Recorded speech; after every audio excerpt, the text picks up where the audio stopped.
प्रिय मित्रों, कहानी पिटारा में आपका स्वागत है। प्रस्तुत है मुंशी प्रेमचंद की लिखी कहानी कातिल। जाड़ों की रात थी। 10 बजे ही सड़कें बंद हो गई थीं और गलियों में सन्नाटा था। बूढ़ी बेवा माँ ने अपने नौजवान बेटे धर्मवीर के सामने थाली परोसते हुए कहा, तुम इतनी रात तक कहाँ रहते हो बेटा? रखे रखे खाना ठंडा हो जाता है। चारों तरफ सोता पड़ गया। आग भी तो इतनी नहीं रहती कि इतनी रात तक बैठी तापती रहूं। धर्मवीर हृष्ट पुष्ट सुंदर नवयुवक था। थाली खींचता हुआ बोला, अभी तो 10 भी नहीं बजे अम्मो। यहां के मुर्दा दिल आदमी सरे शाम ही सो जाएं तो कोई क्या करे। यूरोप में लोग 12-1 बजे तक सैर सपाटे करते रहते हैं। जिंदगी के मजे उठाना कोई उनसे सीख ले। 1 बजे से पहले तो कोई सोता ही नहीं। मां ने पूछा तो 8-10 बजे सोकर उठते भी होंगे। धर्मवीर ने पहलू बचाकर कहा, नहीं, वह 6 बजे ही उठ बैठते हैं। हम लोग बहुत सोने के आदी हैं। 10 से 6 बजे तक 8 घंटे होते हैं। 24 में 8 घंटे आदमी सोए तो काम क्या करेगा? ये बिल्कुल गलत है कि आदमी को 8 घंटे सोना चाहिए। इंसान जितना कम सोए उतना ही अच्छा। हमारी सभा ने अपने नियमों में दाखिल कर लिया है कि मेंबरों को 3 घंटे से ज्यादा न सोना चाहिए। माँ इस सभा का जिक्र सुनते सुनते तंग आ गई थी। यह न खाओ, वह न खाओ, यह न पहनो, वह न पहनो, न ब्याह करो, न शादी करो, न नौकरी करो, न चाकरी करो। यह सभा क्या लोगों को सन्यासी बनाकर छोड़ेगी? इतना त्याग तो सन्यासी ही कर सकता है। त्यागी सन्यासी भी तो नहीं मिलते। उनमें भी ज्यादातर इंद्रियों के गुलाम नाम के त्यागी हैं। आज सोने की भी कदैद लगा दी। अभी 3 महीने का घूमना खत्म हुआ, जाने कहां कहां मारे फिरते हैं। अब 12 बजे खाइए, या कौन जाने रात को खाना ही उड़ा दें। आपत्ति के स्वर में बोली, तभी तो यह सूरत निकल आई है कि चाहो तो एक एक हड्डी गिन लो। आखिर सभा वाले कोई काम भी करते हैं या सिर्फ आदमियों पर कैदें ही लगाया करते हैं? धर्मवीर बोला, जो काम तुम करती हो वही हम करते हैं। तुम्हारा उद्देश्य राष्ट्र की सेवा करना है, हमारा उद्देश्य भी राष्ट्र की सेवा करना है। बूढ़ी विधवा आजादी की लड़ाई में दिलो जान से शरीक थी। 10 साल पहले उसके पति ने एक राजद्रोहात्मक भाषण देने के अपराध में सजा पाई थी। जेल में उसका स्वास्थ्य बिगड़ गई और जेल ही में उसका स्वर्गवास हो गया। तब से यह विधवा बड़ी सच्चाई और लगन से राष्ट्र की सेवा में लगी हुई थी। शुरू में उसका नौजवान बेटा भी स्वयं सेवकों में शामिल हो गया था, मगर इधर 5 महीनों से वह इस नई सभा में शरीक हो गया और उसको जोशीले कार्यकर्ताओं में समझा जाता था। माँ ने संदेह के स्वर में पूछा, तो तुम्हारी सभा का कोई दफ्तर है? हाँ है। उसमें कितने मेंबर हैं? अभी तो सिर्फ 50 मेंबर हैं। वह 25 आदमी जो कुछ कर सकते हैं वह तुम्हारे 25,000 भी नहीं कर सकते। देखो अम्मा, किसी से कहना मत, वरना सबसे पहले मेरी जान पर आफत आएगी। मुझे उम्मीद नहीं कि पिकेटिंग और जुलूसों से हमें आजादी हासिल हो सके। यह तो अपनी कमजोरी और बेबसी का साफ ऐलान है। झंडियां निकालकर और गीत गाकर कौमें नहीं आजाद हुआ करती। यहाँ के लोग अपनी अक्ल से काम नहीं लेते। एक आदमी ने कहा, यूं स्वराज्य मिल जाएगा। बस आंखें बंद करके उसके पीछे हो लिए। वह आदमी गुमराह है और दूसरों को भी गुमराह कर रहा है। यह लोग दिल में इस ख्याल से खुश हो लें कि हम आजादी के करीब आते जाते हैं, मगर मुझे तो काम करने का यह ढंग बिल्कुल खेल सा मालूम होता है। लड़कों के रोने धोने और मचलने पर खिलौने और मिठाइयां मिला करती हैं, वही इन लोगों को मिल जाएगा। असली चीज तो तभी मिलेगी जब हम उसकी कीमत देने को तैयार होंगे। माँ ने कहा, उसकी कीमत क्या हम नहीं दे रहे हैं? हमारे लाखों आदमी जेल नहीं गए, हमने डंडे नहीं खाए, हमने अपनी जायदादें नहीं जब्त कराईं। धर्मवीर, इससे अंग्रेजों को क्या क्या नुकसान हुआ? वे हिंदुस्तान उसी वक्त छोड़ेंगे जब उन्हें यकीन हो जाएगा कि अब वे एक पल भर भी नहीं रह सकते। अगर आज हिंदुस्तान के 1000 अंग्रेज कत्ल कर दिए जाएं, तो आज ही स्वराज्य मिल जाए। रूस इसी तरह आजाद हुआ, आयरलैंड भी इसी तरह आजाद हुआ, हिंदुस्तान भी इसी तरह आजाद होगा और कोई तरीका नहीं। हमें उनका खात्मा कर देना है। एक गोरे अफसर के कत्ल कर देने से हुकूमत पर जितना डर छा जाता है, उतना 1000 जुलूसों से मुमकिन नहीं। मां सर से पांव तक कांप उठी। उसे विधवा हुए 10 साल हो गए थे। यही लड़का उसकी जिंदगी का सहारा है। इसी को सीने से लगाए मेहनत मजदूरी करके अपने मुसीबत के दिन काट रही है। वह इस ख्याल से खुश थी कि यह 4 पैसे कमाएगा, घर में बहू आएगी, एक टुकड़ा खाऊंगी और पड़ी रहूंगी। आरजुओं के पतले पतले तिनकों से उसने किश्ती बनाई थी। उसी पर बैठकर जिंदगी के दरिया को पार कर रही थी। वह किश्ती अब उसे लहरों में झकोले खाती हुई मालूम हुई। उसे ऐसा महसूस हुआ कि वह किश्ती दरिया में डूबी जा रही है। उसने अपने सीने पर हाथ रखकर कहा, बेटा, तुम कैसी बातें कर रहे हो?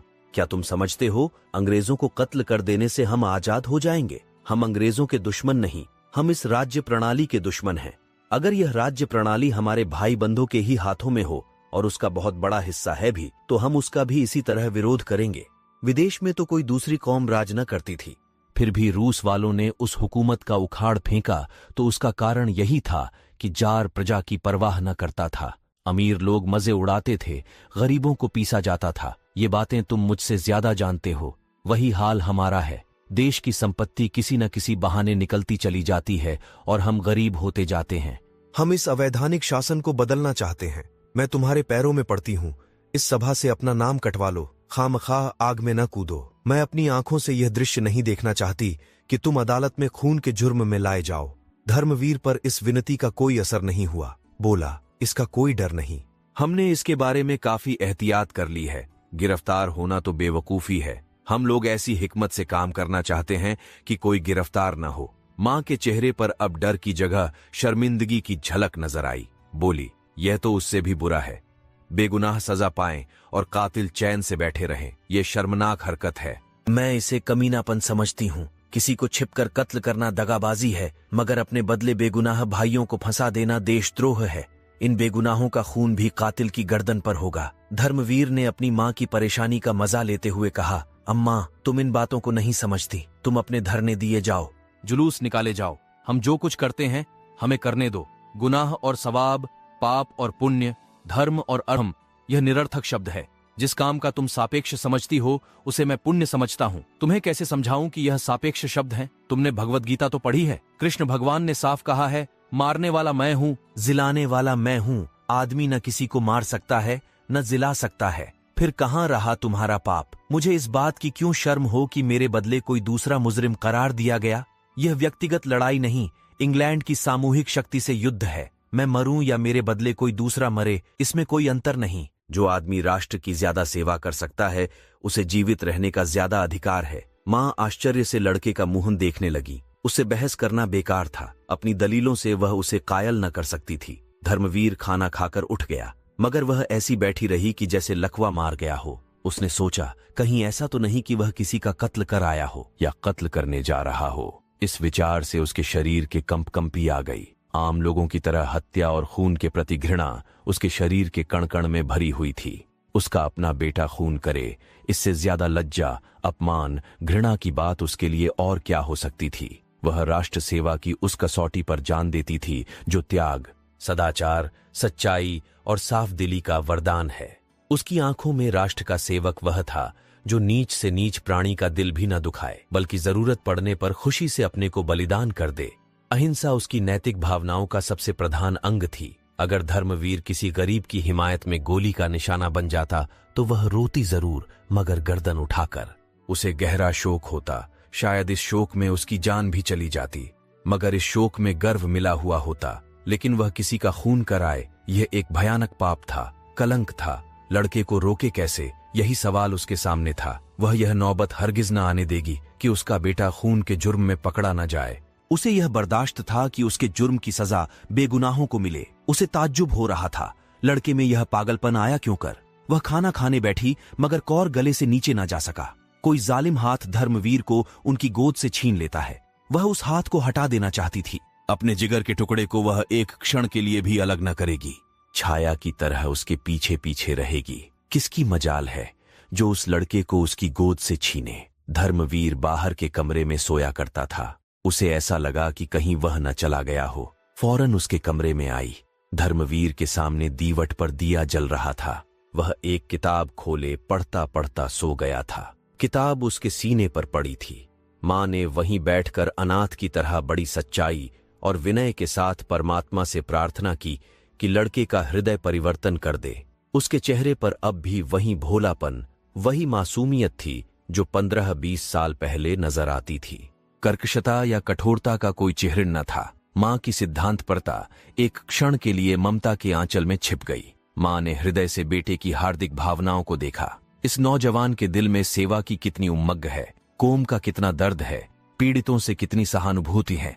अगर इसमें बूढ़ों की सी सूझबूझ, धीमी चाल और धैर्य है तो इसका क्या कारण है? जो व्यक्ति प्राण जैसी प्रिय वस्तु को बलिदान करने के लिए तत्पर हो उसकी तड़प और जलन का कौन अंदाजा कर सकता है। काश ये जोश, यह दर्द हिंसा के पंजे से निकल सकता तो जागरण की प्रगति कितनी तेज हो जाती। मां की आहट पाकर धर्मवीर चौंक पड़ा और किताब संभालता हुआ बोला, तुम कब आ गई अम्मा? मुझे तो जाने कब नींद आ गई। मौ ने दीवट को दूर हटाकर कहा, चारपाई के पास दिया रखकर न सोया करो, इससे कभी कभी दुर्घटनाएं हो जाया करती हैं।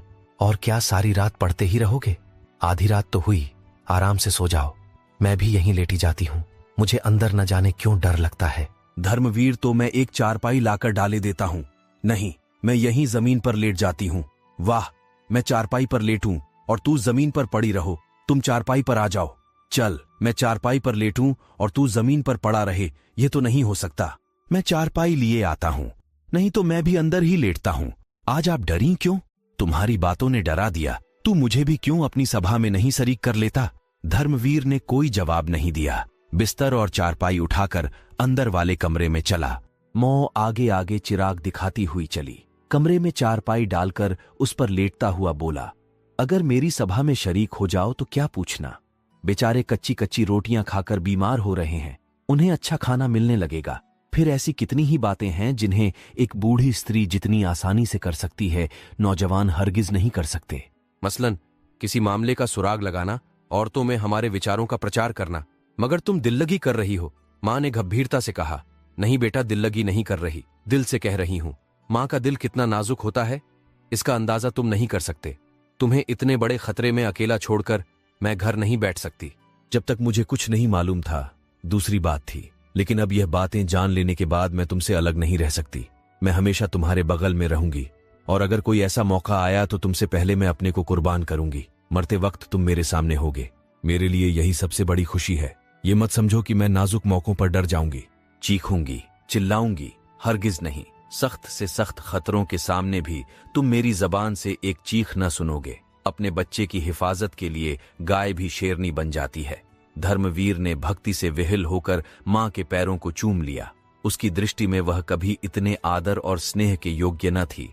दूसरे ही दिन परीक्षा का अवसर उपस्थित हुआ। ये 2 दिन बुढ़िया ने रिवॉल्वर चलाने के अभ्यास में खर्च किए।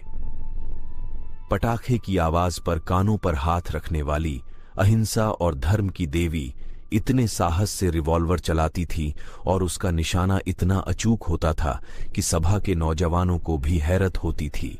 पुलिस के सबसे बड़े अफसर के नाम मौत का परवाना निकला और यह काम धर्मवीर के सुपुर्द हुआ। दोनों घर पहुंचे तो मां ने पूछा, क्यों बेटा, इस अफसर ने तो कोई ऐसा काम नहीं किया, फिर सभा ने क्यों उसको चुना? धर्मवीर मां की सरलता पर मुस्कुराकर बोला, तुम समझती हो, हमारी कांस्टेबल और सब इंस्पेक्टर और सुपरिंटेंडेंट जो कुछ करते हैं अपनी खुशी से करते हैं। वे लोग जितने अत्याचार करते हैं उनके यही आदमी जिम्मेदार हैं। और फिर हमारे लिए तो इतना ही काफी है कि वह उस मशीन का एक खास पुर्जा है जो हमारे राष्ट्र को चरम निर्दयता से बर्बाद कर रही है। लड़ाई में व्यक्तिगत बातों से कोई प्रयोजन नहीं, वहां तो विरोध पक्ष का सदस्य होना ही सबसे बड़ा अपराध है। मां चुप हो गई। क्षण भर बाद डरते डरते बोली, बेटा, मैंने तुमसे कभी कुछ नहीं मांगा। अब एक सवाल करती हूं, उसे पूरा करोगे? धर्मवीर ने कहा, यह पूछने की कोई जरूरत नहीं अम्मा, तुम जानती हो मैं तुम्हारे किसी हुक्म से इनकार नहीं कर सकता। मां, हाँ बेटा, यह जानती हूं, इसी वजह से मुझे यह सवाल करने की हिम्मत हुई। तुम इस सभा से अलग हो जाओ। देखो, तुम्हारी बूढ़ी मां हाथ जोड़कर तुमसे यह भीख मांग रही है। और वह हाथ जोड़कर भिखारिन की तरह बेटे के सामने खड़ी हो गई। धर्मवीर ने कहखा मारकर कहा, यह तो तुमने बेढब सवाल किया अम्मा। तुम जानती हो इसका नतीजा क्या होगा? जिंदा लौटकर न आऊंगा। अगर यहां से कहीं भाग जाऊं तो भी जान नहीं बच सकती। सभा के सब मेंबर ही मेरे खून के प्यासे हो जाएंगे और मुझे उनकी गोलियों का निशाना बनना पड़ेगा। तुमने मुझे यह जीवन दिया है, इसे तुम्हारे चरणों पर अर्पित कर सकता हूं, लेकिन भारत माता ने तुम्हें और मुझे दोनों ही को जीवन दिया है और उसका हक सबसे बड़ा है। अगर कोई ऐसा मौका हाथ आ जाए कि मुझे भारत माता की सेवा के लिए तुम्हें कत्ल करना पड़े तो मैं इस अप्रिय कर्तव्य से भी मुंह न मोड़ सकूंगा। आंखों से आंसू जारी होंगे, लेकिन तलवार तुम्हारी गर्दन पर होगी। हमारे धर्म में राष्ट्र की तुलना में कोई दूसरी चीज नहीं ठहर सकती, इसलिए सभा को छोड़ने का तो सवाल ही नहीं है। अतो हाँ, तुम्हें डर लगता हो तो मेरे साथ न जाओ। मैं कोई बहाना कर दूंगा और किसी दूसरे कामरेड को साथ ले लूंगा। अगर तुम्हारे दिल में कमजोरी हो तो फौरन बतला दो। मां ने कलेजा मजबूत करके कहा, मैंने तुम्हारे ख्याल से कहा था भैया, वरना मुझे क्या डर। अंधेरी रात के पर्दे में इस काम को पूरा करने का फैसला किया गया था। कोप का पात्र रात को क्लब से जिस वक्त लौटे वहीं उसकी जिंदगी का चिराग बुझा दिया जाए। धर्मवीर ने दोपहर ही को इस मौके का मुआयना कर लिया और उस खास जगह को चुन लिया जहां से निशाना मारेगा। साहब के बंगले के पास करील और करौंदे की एक छोटी सी झाड़ी थी, वही उसकी छिपने की जगह होगी। झाड़ी के बाईं तरफ नीची जमीन थी, उसमें बेर और अमरूद के बाग थे। भाग निकलने का अच्छा मौका था। साहब के क्लब जाने का वक्त 7 और 8 बजे के बीच था, लौटने का वक्त 11 बजे था। इन दोनों वक्तों की बात पक्की तरह मालूम कर ली गई थी। धर्मवीर ने तय किया कि 9 बजे चलकर उसी करौंदे वाली झाड़ी में छिपकर बैठ जाए। वहीं एक मोड़ भी था, मोड़ पर मोटर की चाल कुछ धीमी पड़ जाएगी। ठीक इसी वक्त उसे रिवॉल्वर का निशाना बना लिया जाए। ज्यों-ज्यों दिन गुजरता जाता था, बूढ़ी मां का दिल भय से सूखता जाता था, लेकिन धर्मवीर के दैनंदिन आचरण में तनिक भी अंतर न था। वह नियत समय पर उठा, नाश्ता किया, संध्या की ओर अन्य दिनों की तरह कुछ देर पढ़ता रहा। 2-4 मित्र आ गए, उनके साथ 2-3 बाजियां शतरंज की खेली। इत्मीनान से खाना खाया और अन्य दिनों से कुछ अधिक। फिर आराम से सो गया कि जैसे उसे कोई चिंता नहीं है। मां का दिल उचाट था, खाने पीने का तो जिक्र ही क्या। वह मन मारकर एक जगह बैठ भी न सकती थी। पड़ोस की औरतें हमेशा की तरह आईं। वह किसी से कुछ न बोली, बदहवास सी इधर उधर दौड़ती फिरती थीं कि जैसे चूहिया बिल्ली के डर से सुराख ढूंढती हो। कोई पहाड़ सा उसके सिर पर गिरता था। उसे कहीं मुक्ति नहीं, कहीं भाग जाए ऐसी जगह नहीं। वे घिसे पिटे दार्शनिक विचार जिनसे अब तक उसे सांत्वना मिलती थी, भाग्य, पुनर्जन्म, भगवान की मर्जी, वे सब इस भयानक विपत्ति के सामने व्यर्थ जान पड़ते थे। जिरह बख्तर और लोहे की टोपी तीर तुपक से रक्षा कर सकते हैं, लेकिन पहाड़ तो उसे उन सब चीजों के साथ कुचल डालेगा। उसके दिलो दिमाग बेकार होते जाते थे। अगर कोई भाव शेष था तो वह भय था। मगर शाम होते होते उसके हृदय पर एक क्षणति सी छा गई। उसके अंदर एक ताकत पैदा हुई जिसे मजबूरी की ताकत कह सकते हैं।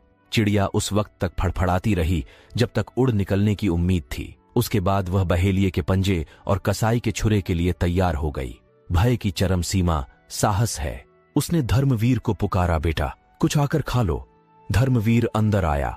आज दिन भर मां बेटे में एक बात भी न हुई थी। इस वक्त मां ने धर्मवीर को देखा तो उसका चेहरा उतरा हुआ था। वह संयम जिससे आज उसने दिन भर अपने भीतर की बेचैनी को छिपा रखा था, जो अब तक उड़े उड़े से दिमाग की शक्ल में दिखाई दे रही थी, खतरे के पास आ जाने पर पिघल गया था। जैसे कोई बच्चा भालू को दूर से देखकर तो खुशी से तालियां बजाए, लेकिन उसके पास आने पर चीख उठे। दोनों ने एक दूसरे की तरफ देखा, दोनों रोने लगे। मां का दिल खुशी से खिल उठा। उसने आंचल से धर्मवीर के आंसू पोंछते हुए कहा, चलो बेटा यहां से कहीं भाग चलें। धर्मवीर चिंतामग्न खड़ा था। मां ने फिर कहा, किसी से कुछ कहने की जरूरत नहीं, यहां से बाहर निकल जाएं, जिसमें किसी को खबर भी ना हो। राष्ट्र की सेवा करने के और भी बहुत से रास्ते हैं। धर्मवीर जैसे नींद से जागा, बोला, यह नहीं हो सकता अम्मा। कर्तव्य तो कर्तव्य है, उसे पूरा करना पड़ेगा, चाहे रोकर पूरा करो चाहे हंसकर। हाँ, इस ख्याल से डर लगता है कि नतीजा न जाने क्या हो। मुमकिन है निशाना चूक जाए और गिरफ्तार हो जाऊं या उसकी गोली का निशाना बनूं। लेकिन खैर, जो हो सो हो। मर भी जाएंगे तो नाम तो छोड़ जाएंगे। क्षण भर बाद उसने फिर कहा, इस समय तो कुछ खाने को जी नहीं चाहता मां, अब तैयारी करनी चाहिए। तुम्हारा जी न चाहता हो तो न चलो, मैं अकेला चला जाऊंगा। मां ने शिकायत के स्वर में कहा, मुझे अपनी जान इतनी प्यारी नहीं है बेटा। मेरी जान तो तुम हो, तुम्हें देखकर जीती थी। तुम्हें छोड़कर मेरी जिंदगी और मौत दोनों बराबर हैं, बल्कि मौत जिंदगी से अच्छी है। धर्मवीर ने कुछ जवाब न दिया। दोनों अपनी अपनी तैयारियों में लग गए। मां की तैयारी ही क्या थी, एक बार ईश्वर का ध्यान किया, रिवॉल्वर लिया और चलने को तैयार हो गई। धर्मवीर का अपनी डायर लिखनी थी। वह डायरी लिखने बैठा तो भावनाओं का एक सागर सा उमड़ पड़ा। यह प्रवाह, विचारों की यह स्वत स्फूर्ति उसके लिए नई चीज थी। जैसे दिल में कहीं सोता खुल गया हो। इंसान लाफानी है, अमर है, यही उस विचार प्रवाह का विषय था। आरंभ एक दर्दनाक अलविदा से हुआ। रुखसत ए दुनिया की दिलचस्पियों, रुखसत ए जिंदगी की बहारों, रुखसत ए मीठे जख्मों, रुखसत। देश भाइयों, अपने इस आहत और अभागे सेवक के लिए भगवान से प्रार्थना करना। जिंदगी बहुत प्यारी चीज है, इसका तजुर्बा हुआ। आह, वही दुख दर्द के नश्तर, वही हसरतें और मायूसियां जिन्होंने जिंदगी को कड़ुआ बना रखा था, इस समय जीवन की सबसे बड़ी पूंजी है। ये प्रभात की सुनहरी किरणों की वर्षा, ये शाम की रंगीन हवाएं, यह गली कूचे, यह दरो दीवार फिर देखने को मिलेंगे। जिंदगी बंदिशों का नाम है, बंदिशें एक एक करके टूट रही हैं। जिंदगी का शीराजा बिखरा जा रहा है। ऐ दिल की आजादी, आओ तुम्हें नाउम्मीदी की कब्र में दफन कर दूं। भगवान से यही प्रार्थना है कि मेरे देशवासी फलें फूलें, मेरा देश लहलहाए। कोई बात नहीं, हम क्या और हमारी हस्ती ही क्या, मगर गुलशन बुलबुलों से खाली न रहेगा। मेरी अपने भाइयों से इतनी ही विनती है कि जिस समय आप आजादी के गीत गाएं तो इस गरीब की भलाई से लिए दुआ करके उसे याद कर लें। डायरी बंद करके उसने एक लंबी सांस खींची और उठ खड़ा हुआ। कपड़े पहने एक रिवॉल्वर जेब में रखा और बोला, अब तो वक्त हो गया अम्मा। मां ने कुछ जवाब न दिया। घर संभालने की किसे परवाह थी। जो चीज जहां पड़ी थी वहीं पड़ी रही। यहां तक कि दिया भी न बुझाया गया। दोनों खामोश घर से निकले। एक मर्दानगी के साथ कदम उठाता, दूसरी चिंतित और शोकमग्न और बेबसी के बोझ से झुकी हुई। रास्ते में भी शब्दों का विनिमय न हुआ। दोनों भाग्य लिपि की तरह अटल, मौन और तत्पर थे। गद्यांश तेजस्वी, बलवान पुनीत कर्म की प्रेरणा, पद्यांश दर्द, आवेश और विनती से कांपता हुआ। झाड़ी में पहुंचकर दोनों चुपचाप बैठ गए। कोई आध घंटे के बाद साहब की मोटर निकली। धर्मवीर ने गौर से देखा। मोटर की चाल धीमी थी। साहब और लेडी बैठे थे। निशाना अचूक था। धर्मवीर ने जेब से रिवॉल्वर निकाला। मां ने उसका हाथ पकड़ लिया और मोटर आगे निकल आई। धर्मवीर ने कहा, यह तुमने क्या किया अम्मा? ऐसा सुनहरा मौका फिर हाथ न आएगा। मां ने कहा, मोटर में मेम भी थी, कहीं मेम को गोली लग जाती तो क्या बात थी? हमारे धर्म में नाग, नागिन और सपोले में कोई भी अंतर नहीं। मां ने घृणा भरे स्वर में कहा, तो तुम्हारा धर्म जंगली जानवरों और वहशियों का है, जो लड़ाई के बुनियादी उसूलों की भी परवाह नहीं करता। स्त्री हर एक धर्म में निर्दोष समझी गई है, यहां तक कि वहशी भी उसका आदर करते हैं। वापसी के समय हरगिज न छोड़ूंगा। मेरे जीते जी तुम स्त्री पर हाथ नहीं उठा सकते। मैं इस मामले में तुम्हारी पाबंदियों का गुलाम नहीं हो सकता। मां ने कुछ जवाब न दिया। इस नामर्दों जैसी बात से उसकी ममता टुकड़े टुकड़े हो गई। मुश्किल से 20 मिनट बीते होंगे कि वहीं मोटर दूसरी तरफ से आती दिखाई पड़ी। धर्मवीर ने मोटर को गौर से देखा और उछलकर बोला, लो अम्मा, अब की बार साहब अकेला है, तुम भी मेरे साथ निशाना लगाना। मां ने लपक कर धर्मवीर का हाथ पकड़ लिया और पागलों की तरह जोर लगाकर उसका रिवॉल्वर छीनने लगा। धर्मवीर ने उसको एक धक्का देकर गिरा दिया और एक कदम रिवॉल्वर साधा। 1 सेकंड में मां उठी। उसी वक्त गोली चली। मोटर आगे निकल गई, मगर मां जमीन पर तड़प रही थी। धर्मवीर रिवॉल्वर फेंककर मां के पास गया और घबराकर बोला, अम्मा क्या हुआ? फिर यकायक इस शोक भरी घटना की प्रतीति उसके अंदर चमक उठी। वह अपनी प्यारी मां का कातिल है। उसके स्वभाव की सारी कठोरता और तेजी और गर्मी बुझ गई। आंसुओं की बढ़ती हुई थरथरी को अनुभव करता हुआ वह नीचे झुका और मां के चेहरे की तरफ आंसुओं में लिपटी हुई शर्मिंदगी से देखकर बोला, ये क्या हो गया अम्मा? हाय, तुम कुछ बोलती क्यों नहीं? यह कैसे हो गया? अंधेरे में कुछ नजर भी तो नहीं आता। कहूं गोली लगी, कुछ तो बताओ। इस बदनसीब के हाथों तुम्हारी मौत लिखी थी। जिसको तुमने गोद में पाला उसी ने तुम्हारा खून किया। किसको बुलाऊं? कोई नजर भी तो नहीं आता। मां ने डूबती हुई आवाज में कहा, मेरा जन्म सफल हो गया बेटा। तुम्हारे हाथों मेरी मिट्टी उठेगी। तुम्हारी गोद में मर रही हूं। छाती में घाव लगा है। ज्यों तुमने गोली चलाई मैं तुम्हारे सामने खड़ी हो गई। अब नहीं बोला जाता। परमात्मा तुम्हें खुश रखे, मेरी यही दुआ है। मैं और क्या करती बेटा? मौत की आबरू तुम्हारे हाथ में है। मैं तो चली। क्षण भर बाद उस अंधेरे सन्नाटे में धर्मवीर अपनी प्यारी मौ के नीमजान शरीर को गोद में लिए घर चला तो उसके ठंडे तलुओं से अपनी आंसू भरी आंखें रगड़कर आत्मिक आह्लाद से भरी हुई दर्द की टीस अनुभव कर रहा था।